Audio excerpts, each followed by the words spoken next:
На этот раз злостных неплательщиков ищут на одной из самых оживленных улиц Назрани, напротив торгового центра «Ковчег». Ревизоры выявляют автомобилистов, у которых есть неоплаченные штрафы за коммунальные услуги, алименты или другие задолженности. Первого нарушителя долго ждать не пришлось. Однако новость о долгах вызывает только удивление у мужчины.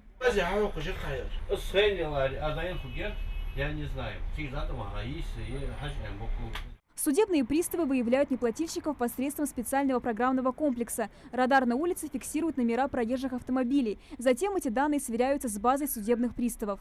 У нас в базе есть полностью все должники. Соответственно, в отношении, если должника, если у него есть автотранспорт, мы направляем запрос ГАИ, нам представляется сведения, это все есть у нас в базе.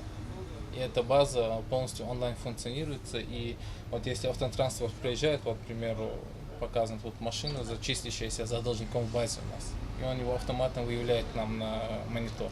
Однако и у программы бывают сбои. Магомеда Цароева радар определил как неплательщика, но при проверке выясняется, долгов за ним нет. Сам хожу, проверяю, есть у меня штрафы или нет. Последний был штраф 500 рублей, я его уплатил. Такой способ выявлять неплательщиков самый эффективный, считают судебные приставы. Так, в прошлом году должникам уплачено 600 миллионов рублей. Показатели этого года тоже радуют. Прошедшие рейды в Магасе, Малгобеке и Сунжи принесли хороший результат.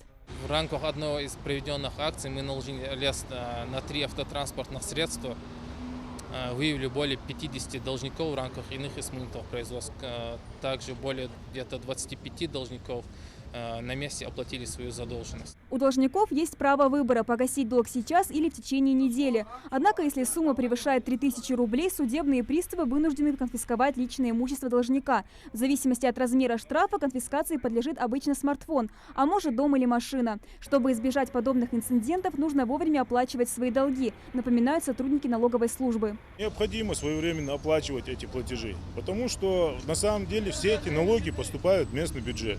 За счет них формируется вот наша инфраструктура, наши дороги, да, наши дома. Вот все, что вокруг делается, делается за счет них.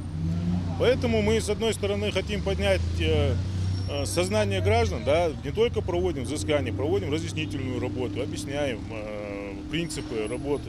Многие просто-напросто забывают о своих долгах и игнорируют оповещения и визиты коммунальных и налоговых служб. Спустя несколько месяцев долг автоматически попадает в базу судебных приставов.